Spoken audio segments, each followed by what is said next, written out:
Hello and welcome to the Conflict Skills Podcast. I'm your host, professional mediator Simon Good. In today's episode of the podcast, I'll be talking about de-escalation skills.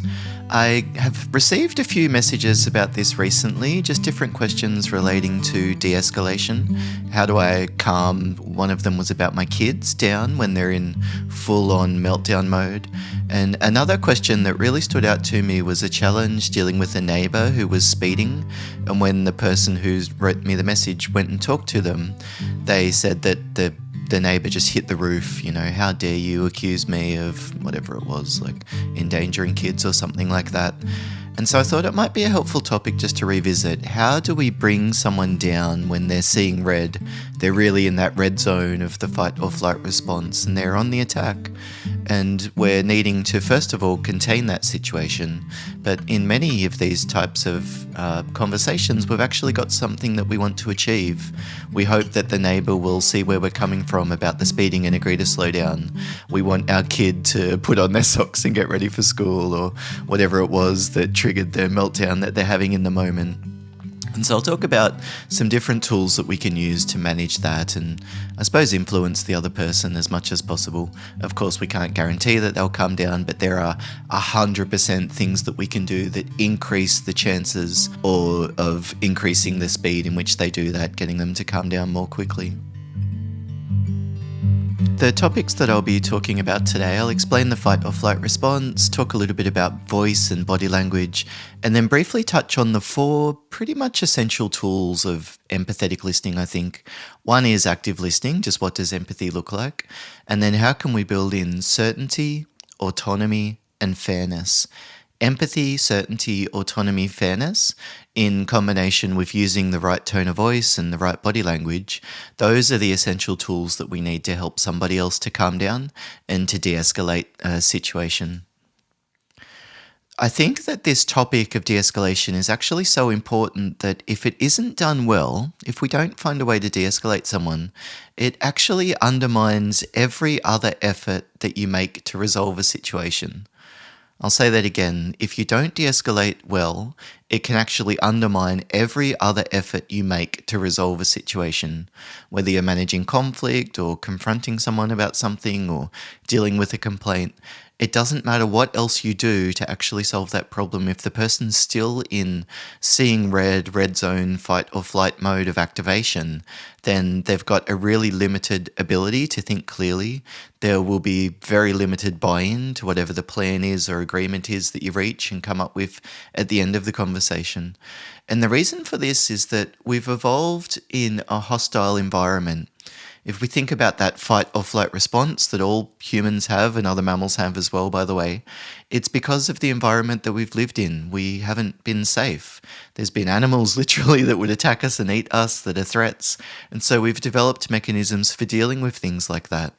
But there are other factors that can also trigger the fight or flight response. It can be physical pain, like someone's going to hurt us or attack us. That does activate the fight or flight mode in us. But it's also things like embarrassment or shame that can also be seen as a threat because it influences the way that other people regard us. And historically, that's been a really dangerous thing. If people weren't willing to work with you, share food with you, share shelter with you, then you're not going to survive very long. It's things like exhaustion. It can be even boredom or discomfort that triggers the fight or flight response. Asking someone to go and work in the sun all day and then just asking them to do one more thing when they thought that they were about to finish, you might get a really strong reaction as a result. It could be social rejection, like being left out of something or someone saying no when you've asked them to, do you want to come on a date with me? No. That's a reason why that cuts to the core. It's because we perceive that as a pretty significant threat. It could be isolation, and it's also scrutiny and criticism. It's one of the reasons why when we confront someone, criticism is the first thing that we absolutely need to avoid. When someone feels criticized, they immediately want to justify and defend themselves, and it puts us in this very adversarial positioning against them. When people enter into that fight or flight response, their body prepares for action. There's a physical change, heart rate increase, blood pressure increase, adrenaline release, that kind of thing.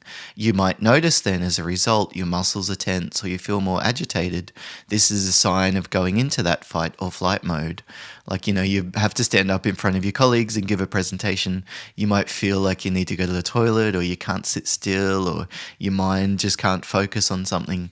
These are all signs of that fight or flight mode activating. And so what typically happens is that when the threat goes, when it is removed or the situation changes, we come back to a more balanced state. And so the first step in de-escalation, as we think about what could be a threat, is to remove that potential for threat. It's really the perception of threat is the thing that we're wanting to remove. So I use the word safe, and unfortunately I think that safe word has been conscripted a bit. People think safe means, I don't know, feeling comfortable, I suppose, in some situations. I felt unsafe when you talked about that uncomfortable topic for me. When I talk about the word safe, what I'm really saying is an absence of those threats, the physical pain or the social pain, the embarrassment, etc., exhaustion, boredom, discomfort, or uncertainty. We also want to remove any areas of uncertainty because, of course, that feels more scary. If we hear a noise behind a wall but we can't see what's there, we feel more anxious or worried. If we can see what it is, then we at least tend to know what we're dealing with. So when someone's in that fight or flight mode, I tend to think about it as red zone, green zone, or black zone. So red zone is when we go on the attack, the fight end of the spectrum. We want retaliation, we want revenge. If they've done something to us, we want to do it back to them straight away. If they've thrown a bit of food at us, we want to get back and throw food at them, teach them how it feels, serves them right, that kind of thing. And so it's this adversarial, I'm going to get you back, pursue, overwhelm type of reaction. On the other end of the spectrum is what I call the black zone. This is flight. It's just shut down. It's like, well, what's even the point of talking to you anyway? Well, if you're going to act like that, then I'm just going to leave. I'm going to hang up on you. It's ending the productive element of the conversation, I suppose, but it's more of a shutting down. It's not so much I'm going to attack you. It's just like I'm going to avoid you. I'm going to not give you the chance to engage with me. And then in the middle there, what we're aiming for is what I think about as green zone. It's when someone is empathetic and engaged, curious, they're open to ideas, they've got this solution and future focus. And so we need to make sure that we're staying in our green zone as we want to avoid, yelling at our kid because they're being ridiculous. That's just going to make the situation worse. Or black zone would be just walking away and storming off and saying something like, if you do this one more time, you're not going to live to see another day, or something, this silly empty threat that we make just because we've lost it and we've gone into that black zone way of dealing with the situation. And when we're dealing with someone else, you might also notice that they're in the red zone or the black zone. And we would use a very similar set of de-escalation tools to bring them back into that green zone of regulation. We need to do this first, by the way, before we engage in the problem solving or solution focused type of stuff. So the first thing that we could think about is our voice. How should we speak? If our goal is to calm someone else down, then we should use a lower volume, generally speaking. There might be reasons why you need to speak louder if there's a lot of background noise or something like that, that's fine. But generally a lower volume would help. Slower speed, so slow down the words that you're saying, don't necessarily start speaking as soon as the other person's finished, and a lower tone. So those three, lower volume, slower speed, lower tone, are really the essentials. And no matter what else I do, if I'm being very assertive and being very firm, I'm giving someone an ultimatum, I would still employ those three principles: low volume, slow speed, low tone. We, in general, want to use simpler and clearer language, so avoiding jargon, don't add complexity, keep reasons very simple and brief, and allow pauses and silence. So those are the first things that we need to think about. How do we actually speak? And then the next thing that follows from that is, how do we sit or stand using our body language? We should, in general, try and convey an impression of being calm and composed. Those are the two words that I tend to think about for de-escalation: calm and composed. We want to be focused towards the person, so facing them, although we might not want to be directly opposite, shoulder to shoulder, squaring off against them. You might drop one of your shoulders back a little bit or turn your chair slightly if you're sitting opposite them, so that it doesn't feel like it's me against you and we're, in a debate, physically, which might then make us start to feel that way. Generally open, relaxed posture around 1.5 meters distance, 2 arms lengths tends to work best. There's a little bit of cultural variance in this. Even within Australia, for example, I know that people in regional areas tend to prefer to be further apart from one another. But roughly 1.5 meters distance. Within 1 arm's length, of course, the subconscious tendency there is to think that I might be physically attacked. And so if I'm out of striking range, then I feel more comfortable. You want to put your hands at your side, maybe relaxed on the table. It's important for your hands to be visible, so I wouldn't put my hands in my pockets or behind my back. People tend to trust you more when you can see your hands. And particularly at the beginning of a meeting or a difficult conversation, I would put my hands on the desk, probably with my palms up, rather than putting them under the desk, unless I'm so nervous that I can't stop them from shaking or something like that. And then really thinking about appropriate eye contact and that kind of thing too. All of the paraverbal cues that we can send. Okay, yep. Nodding, facial expressions, all of these should be congruent with how they're feeling. So if they're really angry, we should look a little bit concerned. We don't want to look happy or gleeful or sarcastically like here we go again type of thing. We should act concerned. Okay, this sounds like a serious situation here. And when they get that congruent type of response from us, it then tends to make them feel more confident. So the 4 steps that we need to employ then, I think we've talked about how we sit and stand and how we speak. The 4 steps that we need to employ are empathy, certainty, autonomy, giving them autonomy, and then a sense of fairness. So starting with empathy, we want to show them that their concerns are being taken seriously. So we do this by exploring their perspective. We might ask open and closed-ended questions, or mirror, which is where we basically repeat back a few of the words that they said. So asking open questions like what happened, how did that play out, what was that like for you when that was going on, how did you respond? What and how questions tend to work really well. And they're called open questions because the person can choose what to focus on. They work particularly well for de-escalation because we don't make the mistake of assuming that we know what's important or, we sort of give that person a chance to express themselves. Closed-ended questions are fine, especially at the beginning of a conversation. A question like, have you talked to anyone else in the team before me? Or when you say that you've contacted us previously, was that by phone or by email? Those kind of questions are fine, and they actually can be really nice, organic ways to bring focus to a conversation. Like I want to talk about the previous interactions. That's a nice way of getting on that topic, rather than just saying, yeah, what I need you to do is tell me about the previous interactions. I suppose we want to give them the sense of being in the driver's seat where possible. So this is like a nice way of saying, let's talk about this, and you guide the conversation there using the questions that you ask. Mirroring is where we repeat back a few of the words that the person said.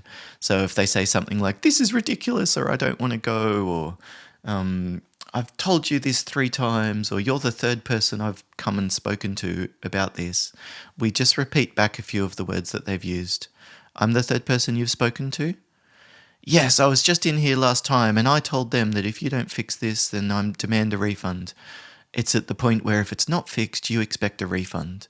So I just repeat back the words that they've said, but it encourages them to keep speaking. It's this really lovely way of expanding their perspective and giving them a chance to, tell their story, express themselves, have a vent, however you'd like to think about it. We want to make meaningful, congruent responses. Wow, okay, gosh, gee, that kind of thing, just to let them know that we're listening and keep the focus on them. A common mistake that people often make is that they start to talk about themselves at this stage. I know how you feel. I went through the same thing last time I did this and this and this. And we think that that's going to create rapport, but unfortunately it takes the focus off them and puts it back on you. And if the person is pretty worked up, that's not going to calm them down at all. They don't care what you've done or what your experience is. Their focus in the moment is on themselves, and it's more effective to meet them there to say that must be really frustrating, rather than saying, I know how you feel, I felt frustrated as well. The next tool that we want to employ is certainty. How can we clarify expectations and help the other person to be clear on next steps and what's going to happen from here? So we would really in detail explain a process needed. If I'm taking a complaint from the person and I need to talk to my manager, or I need them to email me through photos or whatever it is, really outlining the steps that I need from them and then what will happen after that. So I'd say, okay, well, if it's helpful, I can walk you through the steps in our complaints process. So the first thing I'll need from you is some photos. I can email you through a list of instructions or guidelines, but there's a few particular bits and pieces that we need from you. From there, we lodge the application for refund in our system. That will be allocated to one of our complaints managers, including myself, so it's me or someone else. We'll pick that up within 24 hours and start the process of organising your refund. Assuming that the photos match what we need, then we can get that sorted within 3 or 4 days typically, but we normally say we expect it within up to a week. So we really go into detail outlining to them what we need from them. Whereas if we just said something like, okay, well, look, before I can do anything, I need some photos from you. Well, that's not likely to calm them down. They're going to say, what do you mean you need photos from me? I've already sent this previously. And you might inadvertently actually get them more worked up. So we would explain the steps needed. Look, talking to your kid, there's 3 things you need to do before we can get ready to go to school. Put your socks on, brush your teeth, and get your hat, pack your bag, whatever it is. Once you've done those, however much time you've got left until 8:30, you can have some free play. Or, look, these are the 3 things I can do for you, but I need you to do these other 4 things. Really making sure that we build in certainty there. So I don't yell at them, you're being ridiculous, hurry up and get ready. We're nearly late, or we're already late, whatever it is. I'd say, I need you to stop what you're doing now, go downstairs and put your socks on. We would outline options. Look, you can do this or this or this. I can put this in for you, or you can do it yourself. We go step by step, asking them for specific requests, like, if we could organise a refund, would you consider this to be resolved? And then follow up in writing where needed. I could say to them, look, I know this is a lot to take in over the phone. Would you like me just to send you through an email outlining this in dot points so you've got it there as a bit of a reference if needed? Step 3 is we want to give them autonomy. Let them feel like they're in the driver's seat. Let them make a decision. So you could say something like, look, you still need to put your socks on and brush your teeth. What do you want to do first? Do you want to brush your teeth now or do it after your socks? We could say to a customer something like, look, there's a few options. If you'd like, I can go through this on the phone with you. Or if it's easier, I'd be happy to send you through a link and you can fill it in online. Giving them that choice often helps them to feel like they're in control. And then if they say, well, no, I definitely want to go through it on the phone with you, it's like, yep, no worries, that's fine with me. Would you like to get started now? Again, we're giving them that sense of control. Would you like to get started? Are you ready to go? Or do you need a minute to, open up your computer or grab a drink or, anything like that, get settled? We give them choice about the process, like, are you ready to go? Or do you need a minute to go through your notes? But we also give them choice around the issue itself. Would you like me to go and talk to them for you? Or would you like to give it a go and then come to me if you're not able to resolve it directly? Allowing time is really important here. Once you've given somebody a choice, you need them to give them a minute to process. Don't make a mistake of assuming that their reaction, the immediate thing that they say, is a lasting decision that they've made. It's a very common issue, I know, in some couples, including my own. Well, why did you say that if you didn't want to go? Why did you say yes if you didn't want to do this? Why did you say... And it's like, well, people change their mind. And one of the tools that we need to use in de-escalation is giving people space. We don't want to increase the sense of pressure. Of course, that'll push someone into the red zone or the black zone. So give them some time. And then once they've made the choice, just confirm it. So it sounds like you'd like to do this. Have I got that right? Again, that's almost just helping them to externalize it and confirm it in themselves, giving them an opportunity just to check, is there something else I'd prefer, or is this still what we're doing? And then the final step is fairness. If you're giving reasons, you need to keep them general and consistent, saying something like, look, if we don't leave at 8:30, I'm going to be late for work and we've only got 5 minutes left.